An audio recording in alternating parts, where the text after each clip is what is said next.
拜六礼拜，嘛会当到台北的大稻埕行看看咧。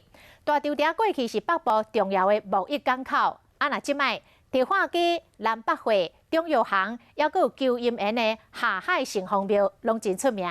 尾暗嘛，佫会当到大稻埕的码头去骑铁马，看日头落山的美景。各种的南北汇，若到过年，大稻埕的迪化街就有真侪人。古典的建筑要保留着传统的风情，要举办过国际艺术节、各种的宴会。摊贩会摇着这样子沿街叫卖。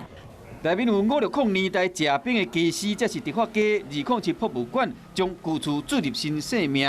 馆内佫展示着迪化街的历史，嘛不定期举办无共款主题的展览，甚至有袂少老店创新，用手工作品甲少年人博感情。手工做的纱文点半钟就会使炸断去，大人囡仔拢算甲真欢喜。到了傍晚，一定要记得来到大稻埕码头这里，因为这边除了有现在最新的打卡热点货柜市集之外，这边也是看夕阳的绝佳景点。那黄昏时啊，伫淡水河顶，佫使欣赏夕阳的美景，互人摕相机、手机啊一直翕，佫会使骑车好好去踅大稻埕，闹营不同安排一逝，遮有通食，有通看，佫有通耍。